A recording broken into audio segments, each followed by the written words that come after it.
My brothers and sisters in the light, there is a document found in the caves of Qumran that scholars call the Damascus Document. It is one of the most important texts ever discovered among the Dead Sea Scrolls, perhaps second only to the Community Rule Scroll itself. It contains the laws, the rules, the regulations, the specific instructions that governed Essene community life for over 200 years.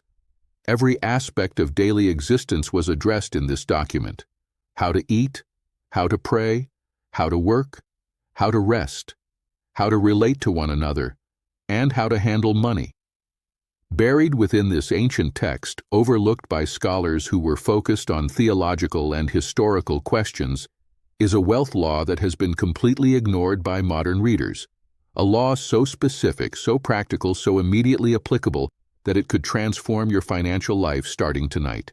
A law so powerful that it explains why the Essenes experienced 2 centuries of prosperity while the rest of the ancient world stumbled from one financial crisis to another. The law is simple to state but profound in its implications. After sunset, never touch your money. Do not count it. Do not move it.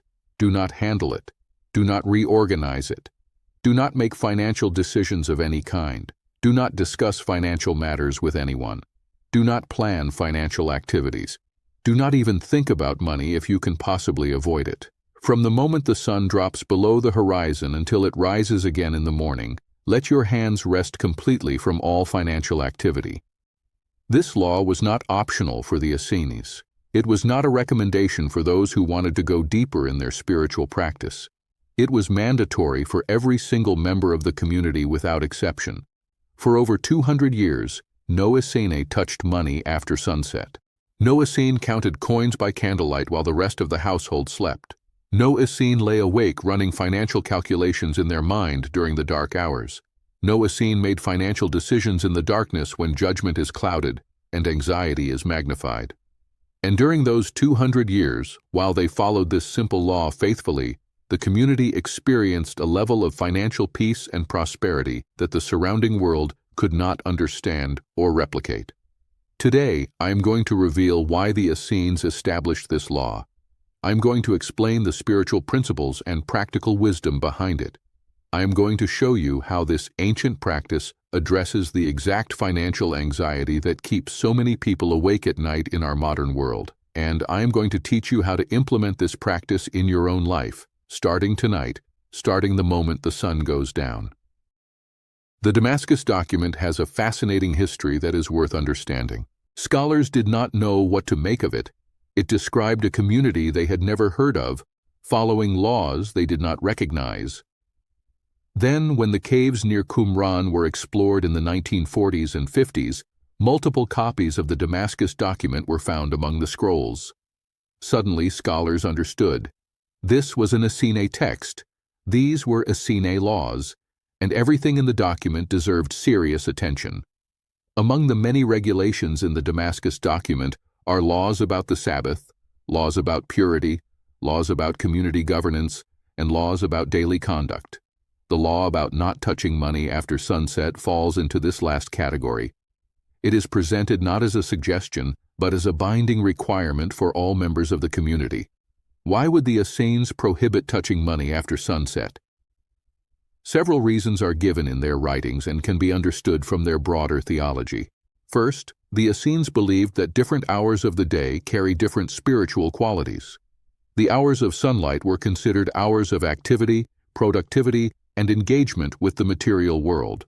The hours of darkness were considered hours of rest, reflection, and spiritual focus. Money belongs to the realm of material activity. Handling it during hours designated for spiritual rest violates the natural order that God established when He separated light from darkness. Second, the Essenes understood that financial decisions made in darkness are often poor decisions. There is something about the nighttime hours that clouds judgment. Anxieties that seem manageable during the day become overwhelming at night. Fears that can be reasoned with in sunlight become monsters in darkness. Temptations that can be resisted when the sun is high become irresistible when the world is dark. By prohibiting financial activity after sunset, The Essenes protected themselves from decisions made under the influence of nighttime anxiety and fear. Third, the Essenes believed that the night hours are when demonic forces are most active. Not that demons disappear during the day, but their influence increases when darkness covers the earth. Money, as a tool that can be used for good or evil, becomes particularly susceptible to demonic influence during these hours. Counting money at night, making financial decisions at night, worrying about money at night, all of these activities invite spiritual forces to interfere with your finances in ways they cannot during daylight hours. Fourth, and perhaps most practically, the Essenes understood that money anxiety destroys sleep. People who handle money at night, who count their resources in the darkness, who make financial plans after sunset, do not sleep well. Their minds race, their hearts pound, their rest is broken and troubled. By stopping all financial activity at sunset, the Essenes ensured that their nights were peaceful and their sleep was restorative. Let me tell you exactly what the Essenes did when the sun began to set. As the sun approached the horizon, members of the community would complete any necessary financial tasks. If coins needed to be counted, they counted them before sunset. If payments needed to be made, they made them before sunset. If financial discussions needed to happen, they finished them before sunset. There was a sense of urgency as the day ended, not anxiety, but purposeful completion. When the sun touched the horizon, all financial activity stopped completely. Money pouches were put away in their designated places. Ledgers were closed. Conversations about money ended mid-sentence if necessary. The transition was absolute and immediate. During the evening hours, the community focused on other things. They shared meals together. They sang psalms, they studied scripture, they prayed, they talked about spiritual matters, about family, about community. They told stories, they laughed, they connected with one another as human beings rather than as economic units. Money was simply not part of their evening consciousness. When members went to bed, they did so with peaceful minds. They were not calculating whether they had enough. They were not planning tomorrow's financial activities. They were not worrying about debts or obligations. All of that had been set aside at sunset and would be picked up again after sunrise. The night was for rest, and rest was what they received. Before I continue with how to practice this in your own life, let me share something important. What I am teaching today is just the beginning. The complete Essene wealth system has been compiled into a 21-day protocol that I have prepared for those who are serious about permanent transformation. It is called the Essene Wealth Code, 21 Days to Financial Freedom. In this guide, you will find this practice explained in full detail, along with 20 other practices that will transform your relationship with money. The link is in the description below. Now let me teach you exactly how to implement this ancient law. The practice has 4 components that you must follow every single day. Component 1. Complete all financial activity before sunset. This requires planning. You must know when sunset occurs in your location. You must structure your day so that any necessary money handling happens during daylight hours. If you need to pay bills, pay them in the morning or afternoon. If you need to check your accounts, check them before the sun goes down. If you need to have financial conversations with your spouse or family, have them during daylight. This may require significant changes to your routine. Many people handle their finances in the evening because that is when they have free time after work. The Essene law requires you to find a different time, perhaps early morning before work, perhaps during a lunch break, perhaps on weekends during daylight hours. The adjustment may feel inconvenient at first, but the benefits far outweigh the inconvenience. Component 2. Put your money away at sunset. This means physically separating yourself from your money as the sun goes down. If you carry cash in your wallet, put the wallet in a drawer and do not open it until morning. If you check your bank accounts on your phone, commit to not opening those applications after sunset. If you have bills or financial documents on your desk, put them in a folder and close the folder. The physical act of putting money away signals to your mind and spirit that financial activity is done for the day. It creates a boundary. It establishes a separation. It allows you to mentally release the concerns that money brings. Component 3. Do not discuss money after sunset. This may be the most challenging component for many families. Financial conversations often happen in the evening because that is when couples are together and children are in bed. But the Essenes would say that this timing is exactly wrong. Financial discussions that happen at night are more likely to become arguments. Anxieties are higher. Patience is lower. Tempers are shorter. Perspectives are darker. If you need to discuss money with your spouse or family, schedule those conversations for daylight hours. Weekend mornings work well for many families. The conversation will be more productive, more peaceful, and more likely to result in agreement when it happens while the sun is shining. Component 4. When money thoughts arise at night, release them. This requires mental discipline. Even if you follow the first 3 components perfectly, thoughts about money will still arise during evening hours. You will remember a bill that needs to be paid. You will worry about an upcoming expense. You will calculate numbers in your head. These thoughts are natural, but you do not have to engage with them. When money thoughts arise after sunset, acknowledge them briefly and then release them. You might say something like, "I see this thought about money. I will address it tomorrow when the sun is up. For now, I release it. I choose rest over anxiety." Then deliberately turn your attention to something else. Focus on the people around you. Focus on gratitude.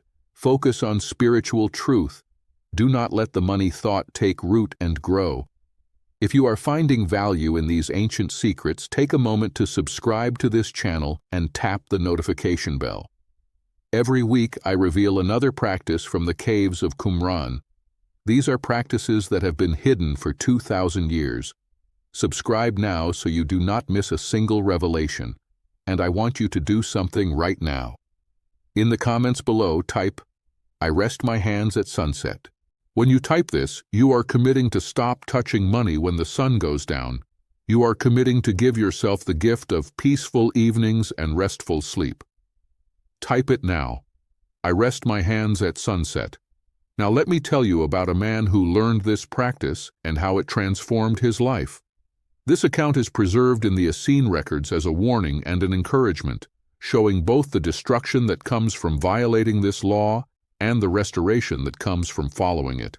In the Essene records, there is an account of a man named Tobias who joined the community after years of financial struggle and sleepless nights. He was a trader by profession, a man who bought and sold goods across the region. He was good at his work. He was known for his sharp mind and his ability to spot profitable opportunities. By all external measures, he should have been prosperous and content. But Tobias was neither prosperous nor content. He worked long hours, often traveling during the day to conduct business, and he would return home after dark, exhausted but unable to rest. The moment he walked through his door, he would light lamps and immediately begin going over his accounts. He would spread his coins on the table and count them again and again, as if the numbers might change if he counted one more time. He would calculate his profits and losses, writing figures on tablets, adding and subtracting until his eyes burned from strain. His wife would prepare meals that went cold because he could not stop counting. She would beg him to come to bed, but he would wave her away, saying he needed just a few more minutes. Those minutes would become hours. He would often be awake until the middle of the night, his mind racing with calculations, his heart heavy with anxiety about debts owed to him that might not be paid, and debts he owed to others that he was not sure he could pay. When he finally collapsed into bed, his sleep was troubled and brief. He would dream of numbers, of coins slipping through his fingers, of creditors demanding payment. He would wake before dawn, already thinking about money, already planning the day's financial activities, already worrying about what might go wrong. This pattern had continued for years, grinding him down steadily. His health was visibly failing. His skin was pale. His hands trembled. He had aged decades in just a few years. His marriage was strained almost to breaking. His wife felt invisible, replaced by ledgers and coins in his affections. His children barely knew him. He was always counting, always calculating, always somewhere else in his mind, even when his body was present. His joy was completely gone, replaced by a gnawing anxiety that never lifted. He was making money through his trading, often good money, but the money was costing him everything else that mattered. His wealth was increasing while his life was decreasing. He was gaining coins and losing his soul. When Tobias came to the Essene community, he was exhausted in body and soul, almost broken. He could barely complete a conversation without his mind drifting to financial calculations. The elders listened to his story patiently, asking questions, nodding with understanding. They had seen this pattern before. They recognized the destruction that comes from allowing money to invade every hour of existence. They diagnosed his problem immediately. He had no boundaries between day and night. He had allowed money to claim ownership of his evenings, his sleep, his relationships, his peace, his very identity. He had given financial anxiety permission to steal everything that made life worth living. And the tragedy was that all his nighttime obsessing was not even helping him financially. He was destroying himself for nothing. They taught him the law from the Damascus Document. They explained that after sunset he must not touch money, think about money, or discuss money. They told him that the hours of darkness were sacred hours set apart for rest and spiritual renewal, not for financial calculation. They warned him with great seriousness that his current pattern was destroying him and would continue to destroy him until he changed. They had seen other men die from this pattern, their bodies giving out under the strain of perpetual anxiety.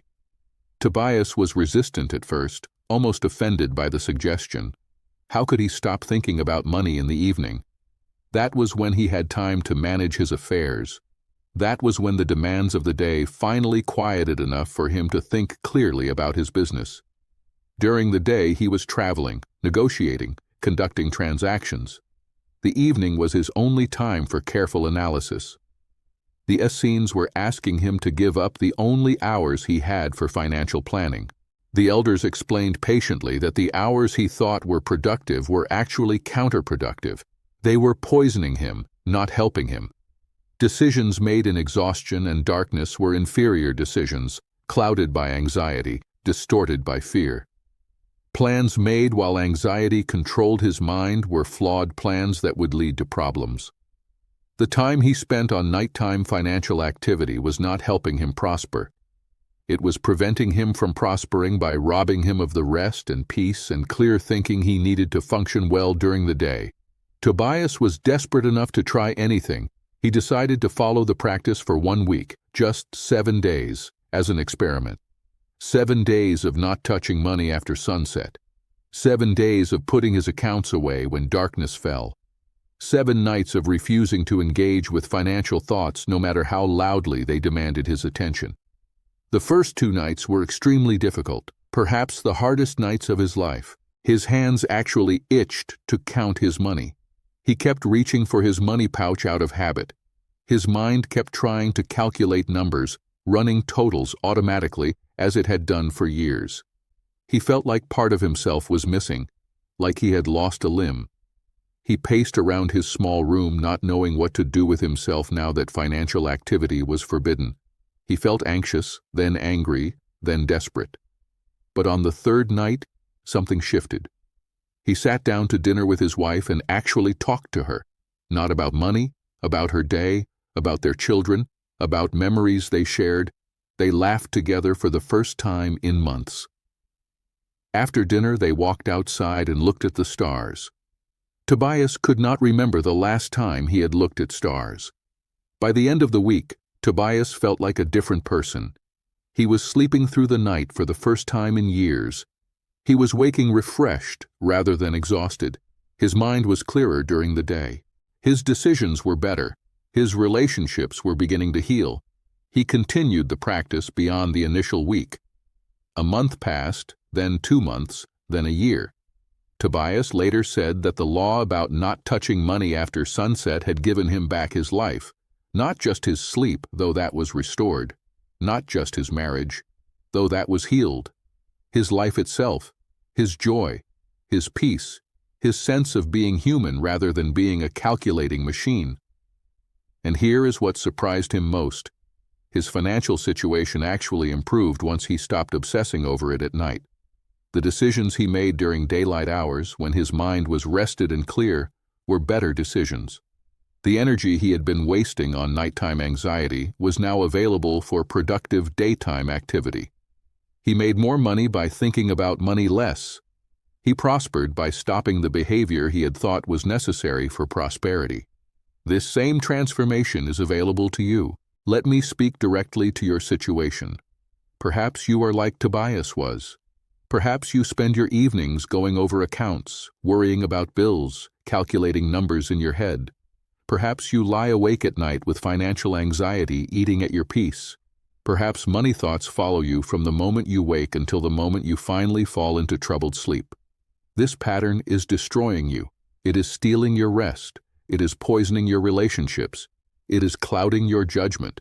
It is inviting spiritual forces of anxiety and fear to dominate your life. And it is not even helping you financially. The nighttime worry is not productive. It is not leading to better decisions or better outcomes. It is simply draining you of the energy and peace you need to function well.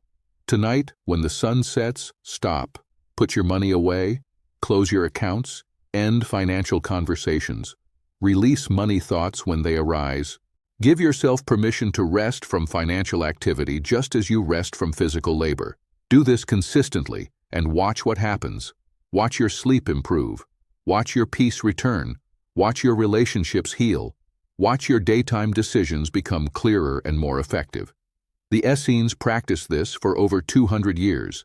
For over 200 years, they experienced peaceful nights and prosperous days. The practice works. It has always worked. It will work for you. If you are ready for complete transformation, the 21-day protocol is waiting. The Essene Wealth Code will guide you through this practice and 20 other practices that will transform your relationship with money forever. The link is in the description. Before you leave, type one more time. I rest my hands at sunset. Let this be your commitment. Let tonight be the first night in a new pattern. No more money after dark. No more financial anxiety stealing your sleep.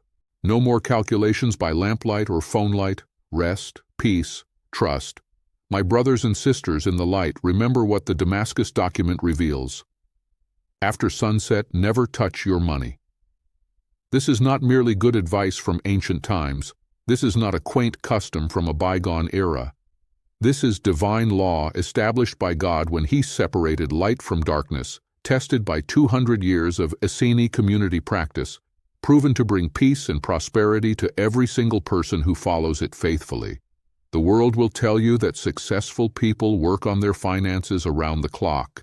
The world will tell you that anxiety about money is the price of being responsible. The world will tell you that sleepless nights spent calculating numbers are evidence of good stewardship. The world is wrong. The world's way leads to exhaustion, broken relationships, declining health, and ultimately, no better financial outcomes than those who rest. God's way is different. God's way includes boundaries. God's way includes rest. God's way separates the hours of work from the hours of peace. God's way protects your sleep, your relationships, your health, your joy. And God's way, paradoxically, leads to better financial outcomes because you approach money decisions with a rested mind and a peaceful heart. When the sun goes down tonight, let your hands rest. Let your mind rest. Let your spirit rest from the concerns of money. Put your wallet away. Close your accounts. End financial conversations. Release money thoughts when they arise. The morning will come. The sun will rise. Financial activity can resume in the light. But the darkness is for rest, and rest is what you desperately need. Honor this truth and watch your life transform. Watch your sleep become deep and restorative. Watch your relationships begin to heal. Watch your health improve. Watch your joy return. And watch your financial decisions become clearer and more effective because you are making them from a place of rest rather than exhaustion. May the God of Abraham, Isaac, and Jacob give you peaceful nights. May He guard your sleep from financial anxiety. May the hours of darkness become hours of genuine rest. May you wake refreshed, clear-minded, ready for the productive activity that daylight brings. Go in peace, go in power, go in prosperity. Until next time, this is Rabbi Enoch. keeper of the scrolls, servant of the light. Shalom.